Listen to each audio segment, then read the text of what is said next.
Good morning students. हमारा आज का टॉपिक है शिक्षा मनोविज्ञान यानी एजुकेशनल साइकोलॉजी। इससे पहले वाले में वीडियो में हम एजुकेशन और साइकोलॉजी का मीनिंग पढ़ चुके हैं।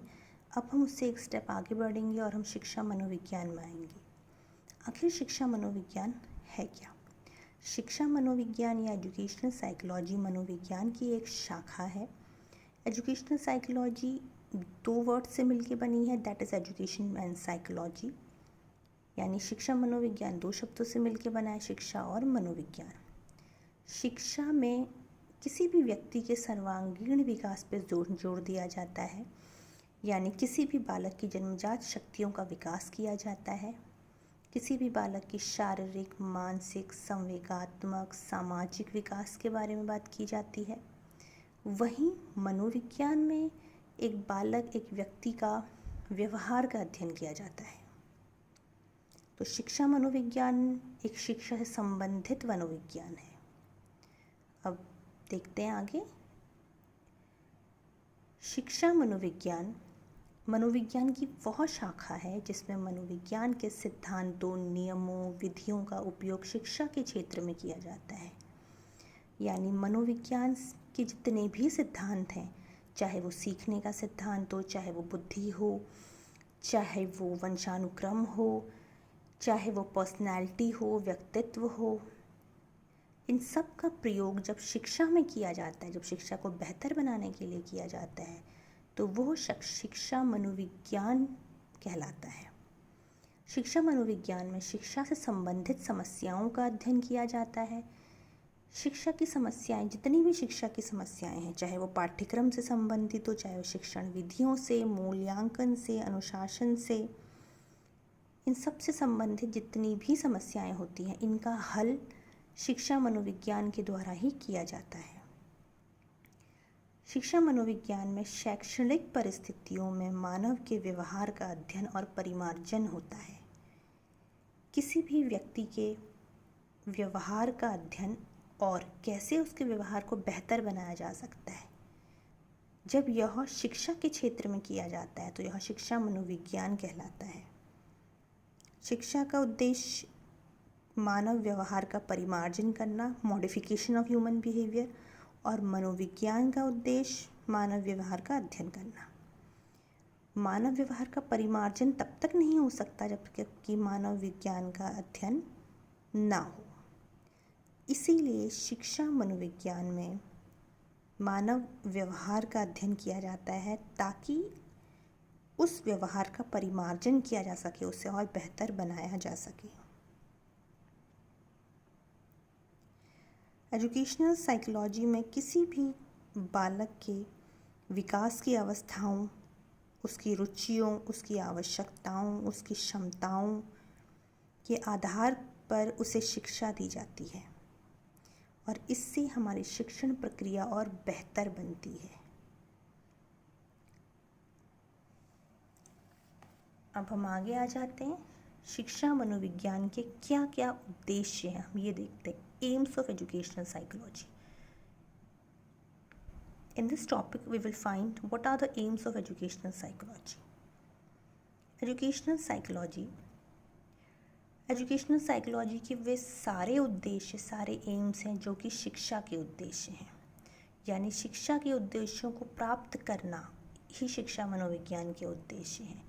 और शिक्षा का सबसे इम्पॉर्टेंट उद्देश्य है किसी भी बालक का सर्वांगीण विकास करना, यानी उसका शारीरिक, मानसिक, संवेगात्मक, सामाजिक विकास करना।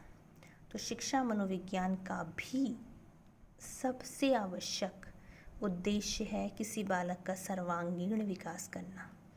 शिक्षा मनोविज्ञान का उद्देश्य है शिक्षण प्रक्रिया को बेहतर बनाना, शिक्षण के सिद्धांतों का, शिक्षण की विधियों का अध्ययन करना, किसी भी बालक के व्यक्तित्व का विकास करना, एक अध्यापक को छात्रों की रुचियों, योग्यताओं, क्षमताओं का ज्ञान देना ताकि अध्यापक अपने शिक्षण कार्य को और बेहतर कर सके।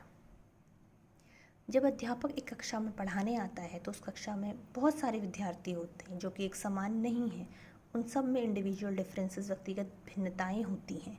वे एक दूसरे से शारीरिक तौर पे, मानसिक तौर पे, संवेगात्मक तौर पे, रुचियों में, योग्यताओं में, क्षमताओं में भिन्न भिन्न होते हैं।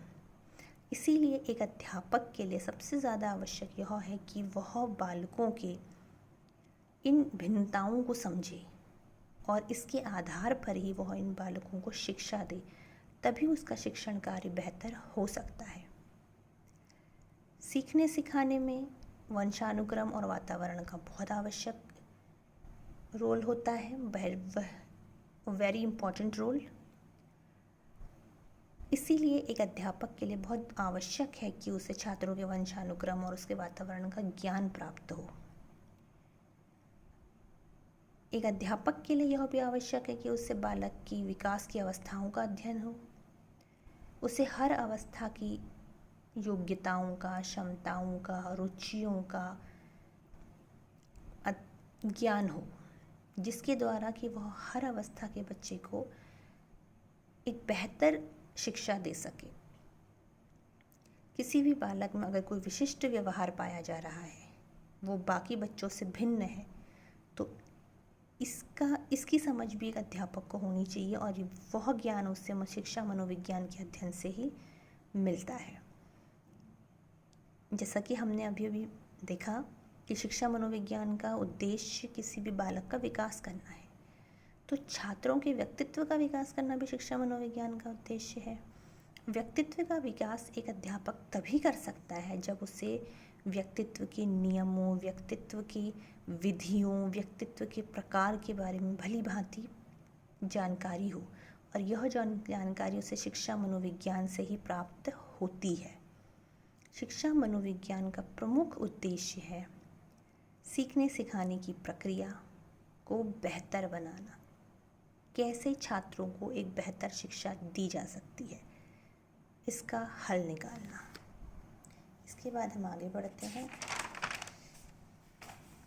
शिक्षा मनोविज्ञान के क्षेत्र यानी स्कोप्स ऑफ एजुकेशनल साइकोलॉजी। हम पहला शिक्षा मनोविज्ञान का क्षेत्र देखते हैं, दैट इज़ व्यक्तिगत विभिन्नताएं यानी कि इंडिविजुअल डिफरेंसेस।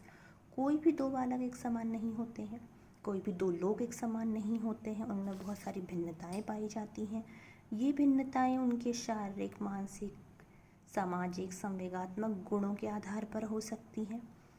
अब एक ही कक्षा में बहुत सारे विद्यार्थी हैं और हर विद्यार्थी एक दूसरे से भिन्न है, तो एक अध्यापक के लिए इसकी जानकारी होना, इसकी समझ होना बहुत ज़्यादा आवश्यक है, ताकि वह अपने शिक्षण कार्य को और बेहतर बना सके।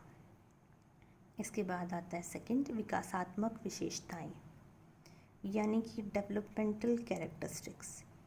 शिक्षा मनोविज्ञान में मानव विकास की अवस्थाओं का अध्ययन किया जाता है। मानव विकास की 4 अवस्थाएं होती हैं: शैशवावस्था, बाल्यावस्था, किशोरावस्था और प्रौढ़ावस्था, यानी infancy, childhood, adolescence and adulthood.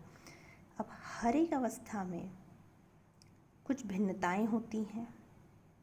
हर अवस्था में एक बालक की शारीरिक, मानसिक, सामाजिक, संवेगात्मक स्थिति एक जैसी नहीं होती है। हर अवस्था में बालक की योग्यताएं, उसकी रुचियां एक समान नहीं होती हैं। तो इसीलिए एक अध्यापक को हर एक अवस्था के बारे में भली भांति जानकारी होनी चाहिए, जिससे कि वह बालक की क्षमताओं को, उसकी आवश्यकताओं को, उसकी रुचियों को, मनोवृत्तियों को समझ सके और उसके अनुसार शिक्षा दे सके। इसके बाद आया व्यक्तिगत विशेषक।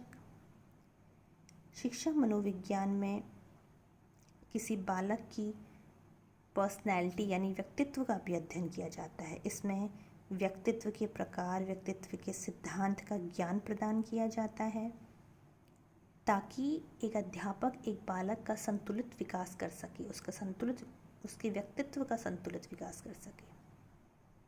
इसके बाद है अधिगम प्रक्रिया।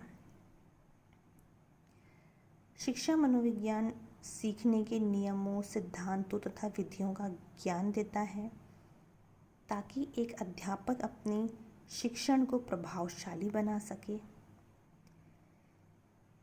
इसके बाद पाठ्यक्रम निर्माण। पाठ्यक्रम का निर्माण शिक्षा मनोविज्ञान का एक बहुत महत्वपूर्ण उद्देश्य है। पाठ्यक्रम मनोवैज्ञानिक सिद्धांतों के द्वारा ही निर्मित किया जाता है। हर एक अवस्था में रुचियाँ अलग अलग होती हैं, आवश्यकताएं अलग होती हैं, क्षमताएं अलग होती हैं, इसीलिए कहीं ना कहीं उनका पाठ्यक्रम भी भिन्न होना चाहिए। इसके बाद शिक्षण विधियाँ। जब तक